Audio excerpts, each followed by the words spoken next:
Hello everyone, welcome to our channel Harsh study zone. जैसा कि आप लोगों को पता ही होगा कि आज मेरा सीजीएल का एग्जाम था 20 तारीख को। तो मेरा जो सीजीएल मेंस का एग्जाम है वो किस प्रकार का गया, मैंने कैसा परफॉर्मेंस किया और इसका लेवल कैसा था, मैंने कितने अटेम्प्ट किए, कौन सा सब्जेक्ट में कितने अटेम्प्ट किए, ये सारे चीज के बारे में आपको इस वीडियो में आगे बताऊंगा। उससे पहले मैं आपको ये बताना चाहता हूँ कि मैंने अपने टेलीग्राम चैनल का लिंक इस वीडियो के डिस्क्रिप्शन में और कमेंट सेक्शन में पिन कर दिया हूँ। आप चाहें तो आप वहाँ पे जुड़ सकते हैं, क्योंकि मुझे कुछ भी अगर इन्फॉर्मेशन देना होता है जो मैं यूट्यूब पे वीडियो बनाकर नहीं दे पाता हूँ तो मैं उसको आप टेलीग्राम पे शेयर कर देता हूँ। और भी वहाँ पे कुछ कुछ अच्छे अच्छे जो भी इंपॉर्टेंट पीडीएफ वगैरह रहते हैं वो मैं आपको वहाँ प्रोवाइड कराता रहता हूँ। तो आप वहाँ पे जुड़ सकते हैं और जो भी मैं करता हूँ आप उससे वहाँ पे बेनिफिट ले सकते हैं। चलिए अब वीडियो में आगे बढ़ते हैं और बताते हैं कि मैंने किस प्रकार का परफॉर्मेंस किया और उसका लेवल किस प्रकार का था। तो चलिए अब स्टार्ट करते हैं। तो मैंने आपको वीडियो में पहले भी बताया है, मेरा जो अटेम्प्ट करने का जो टाइप रहता है वो मैं पहले रीजनिंग करता हूँ, उसके बाद मैथ करता हूँ, उसके बाद फिर इंग्लिश करता हूँ और फिर लास्ट में जीएस करता हूँ। तो इसी पैटर्न पे मैंने एग्जाम में भी अटेम्प्ट किया। मैंने पहले रीजनिंग अटेम्प्ट किया और रीजनिंग मैंने लगभग वही 13 से 14 मिनट के आसपास मैंने टाइम लिया था। उसमें से मेरे 24 क्वेश्चन बन गए थे और 24 क्वेश्चन बना दिए थे और 6 क्वेश्चन मैंने छोड़ दिया था, वो बाद में स्किप कर दिया था बाद में बनाने के लिए।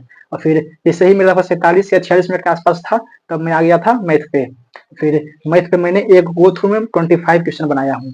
तो वो भी मैंने जब बनाया था तो जब एक बार मैंने पूरा गो थ्रू कर लिया तो उस टाइम पे 28 या 27 मिनट के आसपास मेरे पास टाइम बच रहे थे। तो पहले मैं आपको लेवल बता देता हूँ। तो लेवल तो मैथ और रीजनिंग का मैं आपको इजी टू मॉडरेट ही बोलूंगा। जो फ्रेशर हैं उनके लिए इजी टू मॉडरेट हो सकता है और जो रिपीटर्स हैं उनके लिए इजी होगा। जिन्होंने अच्छे ज्यादा मॉक दे दिए होंगे तो उनको बहुत इजी ही लगा होगा और बिना कोई प्रॉब्लम के उन्होंने सारा मैथ और रीजनिंग को अटेम्प्ट कर लिया होगा। और अब आते हैं इंग्लिश और जीएस पे। तो मैं आपको इंग्लिश को भी मैं इजी टू मॉडरेट ही बोलूंगा, कहो तो इजी ही बोलूंगा, बिकॉज उसका जो 3 गो पैसेज था वो पैसेज भी एकदम दम लो लेवल का था। कहीं पे कोई भी दिक्कत नहीं हो रहा था, सब लोग आराम से उसको अटेम्प्ट कर रहे होंगे। और 2 गो या 3 गो शायद था पीक्यूआरएस, वो भी उतना कोई खास नहीं था, वो भी इजी ही था। और अब आते हैं जीएस पे। तो जीएस में बोलूंगा कि जीएस का थोड़ा सा फैक्चुअल डाटा कुछ था और करंट अफेयर से भी 2-3 क्वेश्चन थे। तो मैंने जो जीएस मेरे हिसाब से इजी टू मॉडरेट ही रहेगा, मेरे लिए मॉडरेट होगा और जो अच्छे से इंग्लिश जीएस पढ़े होंगे उनके लिए इजी टू मॉडरेट होगा। तो अब चलिए कंप्यूटर के बारे में बात करते हैं। तो कंप्यूटर का लेवल मैं इजी टू मॉडरेट ही बोलूंगा, बिकॉज कंप्यूटर में भी कुछ ज्यादा हार्ड नहीं था। 1-2 गो क्वेश्चन जो थे वो थोड़ा कंफ्यूजिंग थे, लेकिन उसका लेवल इजी टू मॉडरेट ही बोलूंगा। और कुछ के लिए अगर होगा तो मॉडरेट हो सकता है, डिफिकल्ट क्वेश्चन नहीं थे। तो मैंने बता दिया कि किसका कौन कैसा लेवल था। तो मैं बताता हूँ कि मैंने किस प्रकार का अटेम्प्ट किया और मैंने कितना अटेम्प्ट किया। मैं जैसे बता रहा था कि इंग्लिश और ये रीजनिंग और मैथ मैंने एक गो थ्रू में लगभग 32 के आसपास 33 मिनट के आसपास से मेरे जब हुए थे तो मैंने एक बार गो थ्रू कर लिया था। उसमें मैंने 25 क्वेश्चन मैथ का और 24 क्वेश्चन रीजनिंग का बनाया था। मुझे 6 क्वेश्चन इसमें और 6 क्वेश्चन रीजनिंग में, 5 क्वेश्चन मैथ में बच रहे थे। तो उसके बाद फिर मैंने गो थ्रू करके एक बार 2 बार करके मैंने सारा बना लिया। और जब मैंने सारा अटेम्प्ट कर लिया था 60 का 60, तो मेरे जो टाइम बच रहे थे उसके बाद मेरे पास 6 या 7 मिनट के आसपास टाइम मेरे बच रहे थे। तो आप समझ सकते हैं इसका लेवल किस प्रकार का होगा। तो चलिए अब बात करते हैं। तो आपको मैं बता दिया रीजनिंग भी मैंने 30 मिनट अटेम्प्ट किया हूँ और मैथ भी 30 अटेम्प्ट किया हूँ। तो अब चलिए इंग्लिश का बात करते हैं। तो इंग्लिश मैंने 45 अटेम्प्ट किया है। तो सभी लोग 45 का 45 अटेम्प्ट ही करते हैं, 1-2 क्वेश्चन कोई नहीं करते हैं, लेकिन इंग्लिश का लेवल बहुत ही इजी था तो मैंने 45 का 45 अटेम्प्ट कर दिया। इसका वजह से मैंने पहले ही बताया है कि पैसेज का लेवल तो कुछ भी नहीं था। क्लोज टेस्ट में एक में थोड़ा सा कंफ्यूजन था, लेकिन उसका भी लेवल कुछ ज्यादा नहीं था। तो मुझे 40 प्लस तो कंफर्म है कि 40 प्लस मेरे सही ही है।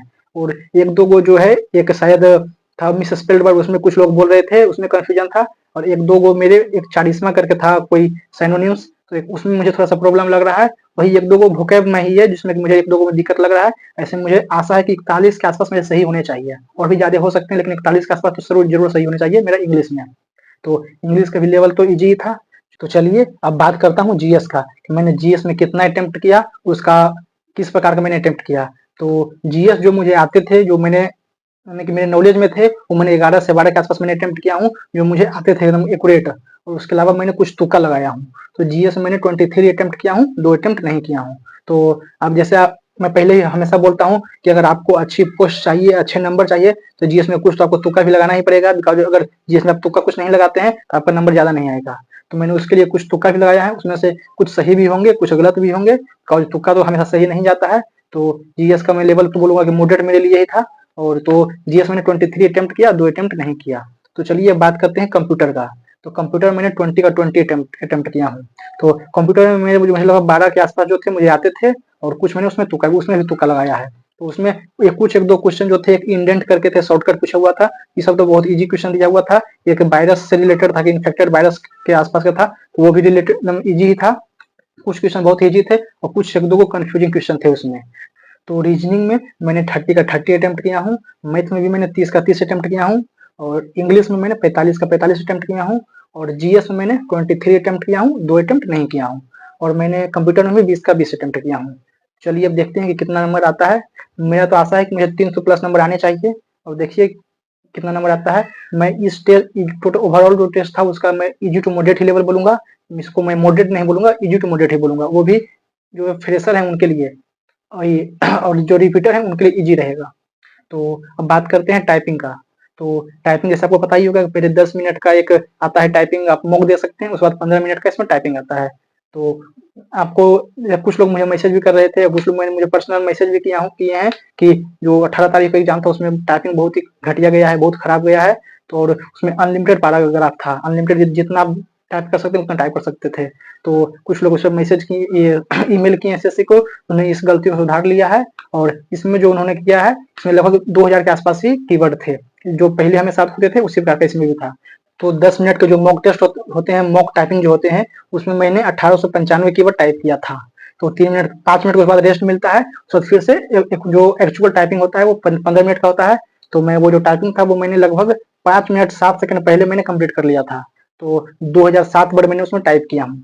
तो जो 2007 वर्ड मैंने 10 मिनट के आसपास मैंने कंप्लीट कर लिया था। फिर जो मुझे 5 मिनट और एक्स्ट्रा बचे थे उसमें मैंने एक बार पूरा ओवर गो थ्रू कर लिया कि कहाँ सही है कहाँ गलत है, मैंने पूरा सारा मिला लिया, उसके बाद उसको सबमिट कर दिया। तो इस प्रकार मैंने 2007 की स्ट्रोक टाइपिंग में टाइप किया हूँ।